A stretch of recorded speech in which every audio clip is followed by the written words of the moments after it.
Program Srbija i EU oprema za privredu predstavlja jednu od ključnih inicijativa Ministarstva privrede Republike Srbije i Razvojne agencije Srbije.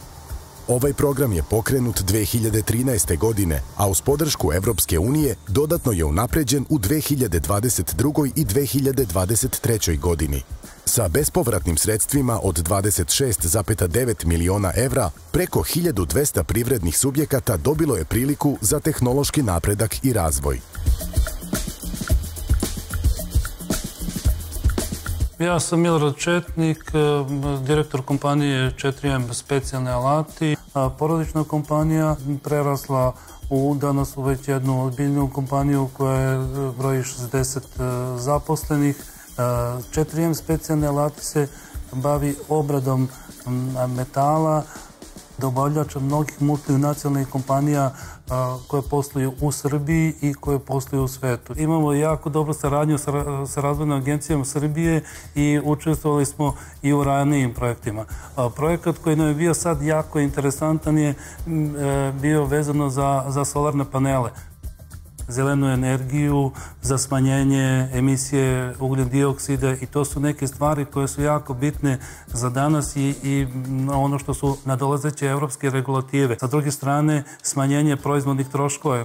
Solarne paneli koji su instalirani na hali 4M, oni su jako pozitivno uticali na smanjenje troškova električne energije. Mi smo smanjili naše račune za nekih 20%.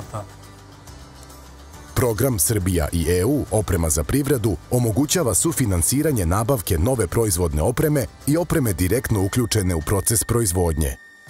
I gledamo da imamo jako dobru konekciju i sa Ministarstvom privrede i sa Razvojnom agencijom Srbije, tako da dobijamo informacije koje su aktuelnosti i šta bi bilo dobro za našu kompaniju. Naša preporuka je kompanijama da imaju jako dobru konekciju sa Razvojnom agencijom Srbije, sa Ministarstvom privrede. Sa druge strane, naravno, mi moramo da budemo kao kompanija, moramo da budemo odgovorni, da radimo na standardu, da radimo na kvalitetu, da imamo šta da ponudimo.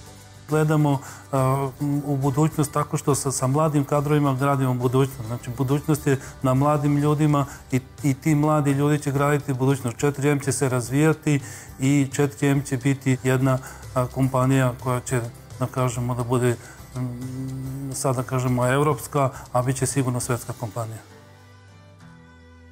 Za više informacija o programu Srbija i EU oprema za privredu, koji zajednički sprovode Ministarstvo privrede Republike Srbije i Razvojna agencija Srbije uz podršku Evropske unije, posetite naše zvanične sajtove.